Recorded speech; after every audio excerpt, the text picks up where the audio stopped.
What's going on, ladies and gentlemen? Welcome back to FudgeMuppet. It's Michael here with a brand new Fallout 4 Is It Worth It video. Today we're talking about the Automatron DLC and some of the customization options in regards to robots, particularly unstable weaponry and armor. Unstable weaponry and armor is basically the better armor and weapon pieces. However, the drawback with them is that they can just randomly break within a battle, and they just tend to be more flimsy in general. In regards to unstable weaponry, you have things like unstable Gatling lasers, which is basically like the normal Gatling laser, except a lot more powerful. You have unstable explosive miniguns, which basically fire around like an explosive turret. And then, depending on what kind of robot you're building, for example, if you're building a sentry bot, the torso piece has shoulder slots for unstable fat men or unstable gas launchers. Those are all highly powerful weapons, and in regards to armor, you've got all kinds of different things for different purposes that basically do a whole variety of things. For example, there's an Assaultron head, which makes the Assaultron laser beam a lot more powerful. But is it all worth it? Well, in regards to armor, I'm actually going to go ahead right now and simply say yes.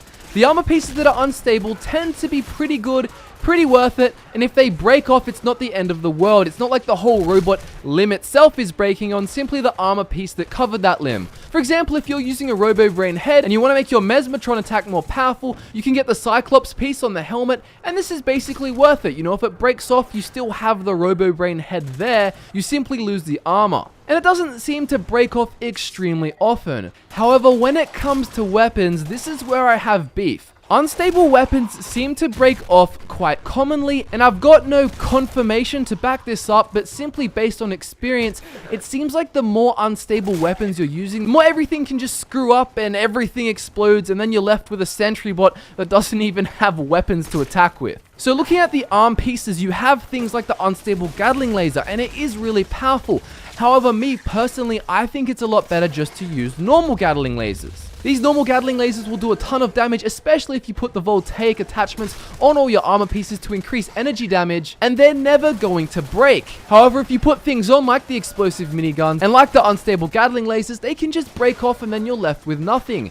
In terms of the shoulder pieces, I give a bit more leeway with these. On the arms, me personally, I think it's a lot more worth it to just pick good weapons like the Gatling lasers that won't break. However, on the shoulders, you don't need these, and it's nice to have some optional extras. So you have things like the unstable Fat Man, which is really powerful. I recommend getting this. I'd say that one's worth it. And the gas canisters are also cool, but they're not really as worth it. I chose to use them because I think they're cool, but if you're going for efficiency, I would just get the normal explosive launcher on the shoulder that isn't going to break, and then the Fat Man as well, which might break.